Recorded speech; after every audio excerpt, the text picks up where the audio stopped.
Hello everyone, this is Mumbo here, welcome back, and today we are back on the Hermitcraft server. It is episode 63 and we are going to be doing a bunch of different bits and bobs in today's episode, most of which are going to be happening over our wheat farm. Yes, we did work on this in the last episode and in my opinion, it is looking pretty good. Everything should be working as per usual. Yes, our seed farm is working, and I've actually got a little bit to talk about with this because, well, it turns out that Etho did a video in which he built a seed and flower farm only 10 hours before I released my video. And that led to a lot of people going absolutely mental saying that I copied Etho, which I didn't. I honestly did not. I had not seen his video. I had already recorded this video before his one released. It was just unlucky, and that's all I'm going to say about it. I'm not going to moan on and on about it, but yes, that is what happened, which was a little bit unfortunate. But what we're going to be doing in today's episode is the first thing that we have to do is set up a bunch of the other wheat farms, one on either side of the room, and we're going to be using a sort of shifting floor pattern in which you walk back and forth planting them, and then you walk over a pressure plate or hit a button, and the wheat will be shifted offwards, and then you walk back and do the same thing over and over again. So what I'm going to do is I'm going to hop into my redstone testing world, come up with a few designs for this, and then we will take a look at what I can come up with. So welcome to my redstone testing world. This is where all of the magic happens, and I know I seem to mention that in every single Hermitcraft episode, but I'm pretty proud of this place and I like to shout about it. Anyway, I have been doing a little bit of work over here creating our wheat farm, and as you can see I have now got myself a working draft. So all we have to do is walk along like this, planting down the seeds, and then you walk over the pressure plate, and as you can see all of our wheat is completely harvested, and it works pretty nicely. It allows us to get absolutely tons of wheat in a fairly short space of time, and also as far as resources are concerned, it doesn't really use that many. It's fairly compact as well. So if you do actually want to see a tutorial on this specific build, then please do let me know, because I would be more than happy to. It's quite a good little design, and you know what, I am actually quite happy with it. So now what we are going to do is hop back onto the Hermitcraft server and take a look at where we're going to build this, and hopefully get to work on constructing this thing. As I think I mentioned earlier, my plan is to have one of these on one side and one of them on the other, and I think instead of having them both being wheat, because let's be honest, that's a little bit silly, I thought we would go for sort of carrots and potatoes because it works for those as well. So we'll have carrots on this side, potatoes on the other, and then we'll have a wheat farm at the back, a seed farm down here, and then we need something to put in each one of these sides. Now I was thinking some kind of nano farm, perhaps another wheat farm, and then a cocoa bean farm. I don't really know, but what we need to do now is we need to get to work on building this. And as you can see, I have got a few of the building blocks in place. I've made a slight alteration to the design, so there is one block smaller on this part, and that is just so that we can maximize the amount of wheat planting space so that we really can get the most from this. But what I'm going to do is keep doing all of the redstone. It shouldn't take too long because it is quite a simple design, so I am going to get to work on that, and then I will catch you guys in a little bit. That is now all constructed, which is pretty good. I had to go over to the bone meal farm and actually gather up a bunch of bones, so there we go. We had to go on a bit of a trip over to Biffa's base, and I was planning on recording it, but then I thought, we have got so much to do today that actually I don't want to be spending time doing stuff like that. So what we're doing now is just putting all of the bone meal into all of our dispensers here. We should definitely have enough of this, just 2 stacks in each one, and then we shall turn it on. And this is a common myth in Minecraft. A lot of people seem to think that this is actually wasting bone meal when it is running like this. But as you can see, the amount of bone meal in the dispenser isn't actually going down, despite the fact that we are getting that particle effect. So there we go, you might have learned something new there. You don't have to worry about anything like that. But anyway, what we are going to do now is give it a quick tester. So you just walk along like this and then stand on our pressure plate. And yes, it is working as expected, which is pretty good, although I have already run out of seeds, and that is just because I didn't bring enough with me. But yes, I am fairly happy with this, apart from... Oh, okay, so I've made a bit of a design flaw there. This is actually bud powering this piston, which means that it won't retract. So I'm quickly going to fix that. I don't have any of the resources on me, so I will do that off camera real quick. But now what we have to do is we actually have to build this on the opposite side. So I'm going to quickly get to work on that one, and then we will see what it looks like once it's all done. Good news everyone, I have finished that, so now we have a wheat farm on either side of the room. But like I said earlier, we are not actually going to be using these for wheat, we are instead going to be using them for potatoes and carrots. Now, I don't actually have any of those on me at the minute. I will go out and get some at some point, but we aren't actually going to be working on these any further at the minute. We will decorate them. Don't worry, I'm not going to leave them like that. I'm not an absolute maniac. I'm sure some of you would absolutely flip out if I did that, so don't worry there. What we're actually going to do is we are going to get to work on a little bit of decorating in this room here. Now, I built this in the last episode, and I was unsure about it, to say the least. I even asked in the comments, what do you think of this place? And it was about 50-50. Some people said they really liked it, and other people said that they absolutely hated it. Now, from this angle, it looks horrific. If you take a look at it from the top, it doesn't look so bad, but I think in general, I want to get rid of it. There is too much dirt on show here. I don't want that to be happening. So what I'm going to do is I'm going to remove these blocks that you can see at the back here, and I'm going to replace them with hay bales. Hopefully, it looks pretty good.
So there we go, that is it, that is done. The music that was used in the time-lapse, for anyone that is wondering, because a lot of people seem to be unable to read the description, the screen, and also the comment section, is by Proleter. He is a fantastic artist, and it is always by Proleter. My intro music, my outro music, and all of the time-lapse music is all by Proleter. Hopefully I am saying his name right. I will put a link to his channel down in the description, as always, so you can check him out. Now, the reason why I use his music is because, number one, he has given me permission to use all of his songs in my videos. There is a reason why I don't use ABBA in my time-lapse music. I mean, imagine that, Dancing Queens with a bit of Minecraft. Who wouldn't like a bit of that? But there's a reason for that, and that is because of commercial rights and things, copyrights and bits and bobs like that. Well, luckily, Proleter's manager actually got in touch and was like, yep, you can use all of your music. It is fine. Don't worry about it. So that is why I use that. And also, he makes some fantastic music, doesn't it? He really is very groovy. I don't even know how to explain it,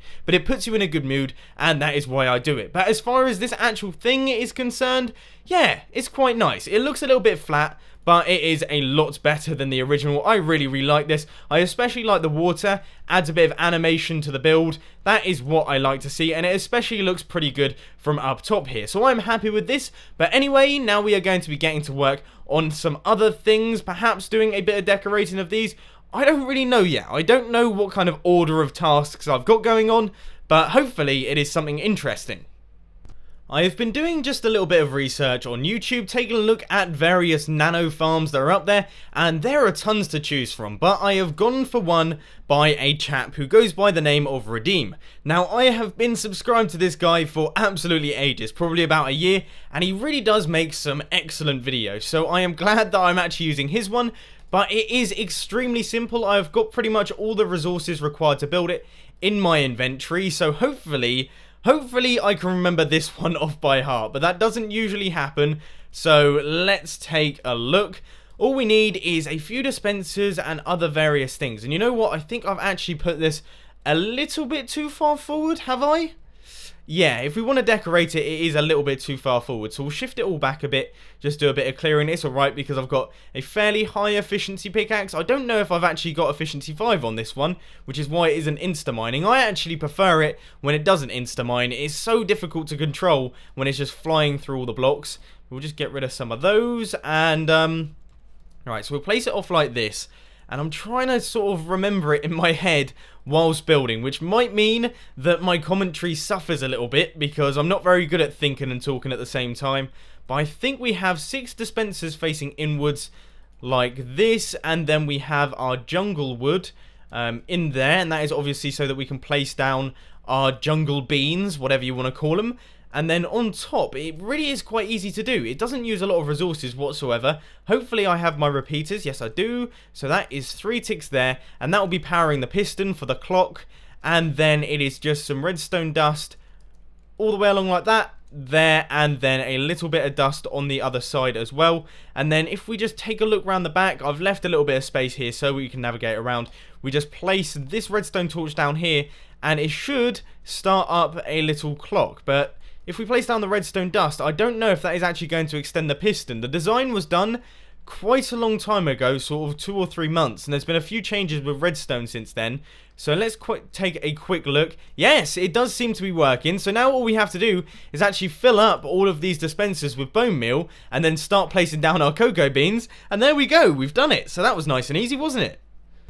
I have just been out on a little adventure to gather up some cocoa beans, and also had to head back over to the bone farm to do a little bit of AFKing so that we could get enough bone meal to fill up these dispensers. That really is our main bottleneck here, the fact that our dispensers... Oh, hello! Okay, so these dispensers aren't actually firing for some reason. That's so odd. Why do you think that is? Oh, well, we'll give it a go, and yeah, see, look, this isn't actually firing fast enough for... Oh, maybe it might be server lag. And I don't know if there's any way to turn this down, which is a real shame. I don't really know what to do with this.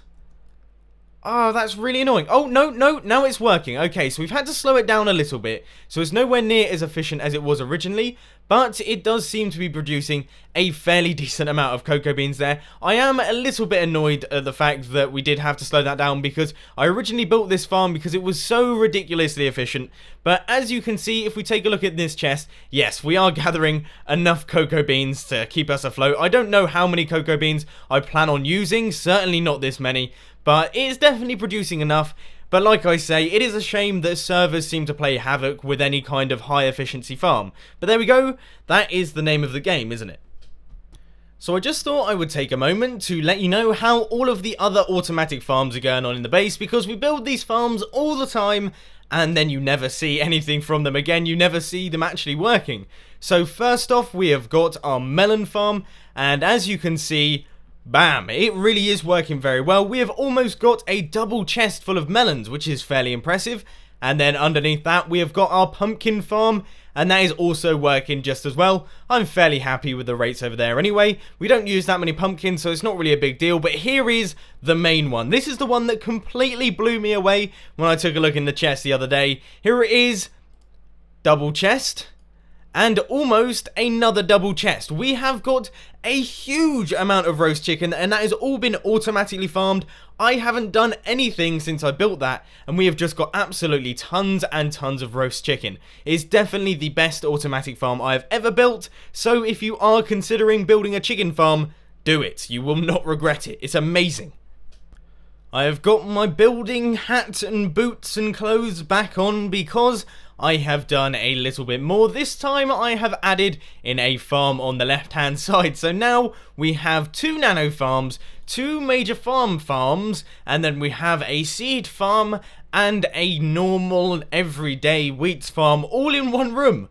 Just all in one room. We basically have infinite items right here, at least in terms of wheat, cocoa beans, carrots and potatoes and seeds and flowers. I mean, really, this is like a horticultural dream to some people, and yeah, I'm pretty happy with it. But now we actually have to decorate the place, because let's face it, it's not looking too great. We have got exposed redstone everywhere you look, and well, we can't be leaving it too much like this. And this is where, well, my level of expertise slightly drops a little bit, because, you know, I've been fine for this whole episode. Redstone is straightforward to me, and I understand most of it. But this is where things get a little bit complicated. What I am thinking about doing is I will add a oak wood framework going right the way around the room, just a bit like this one over here, and then I will add like a cross in the middle that will look a bit like a support structure, and then in between all of those I think I'll have like a rough leafy roof. It's a bit ambitious and I don't know how it is going to look, but what I think I'm going to do is I will do a first person time lapse of it, and you can watch me build and probably fail all the way along. Hopefully it ends up looking too good, but honestly I have absolutely no idea. So let's begin.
The roof and frame have been done, and I don't really know what to think.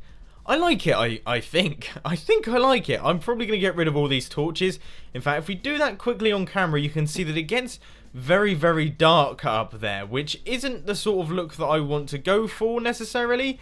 Like, yeah, it's a little bit doom and gloomy. So what I think I might do is I might add in some glowstone in each one of these, just to get rid of that sort of oppressive dark look. And also it makes it so that all of the light shines through here so that you can clearly see the stone. And I don't know if I want that, but actually I think this looks pretty good. Now what we have to do is we have to do a tiny bit more decorating, and that is in these areas here. And what I'm thinking is I'm just going to do stone brick walls on each one of these and each one of the nano farms, and we shall see what that looks like. Hopefully that will complete the room, because at the minute it is still looking a little bit bare knuckle, not quite complete.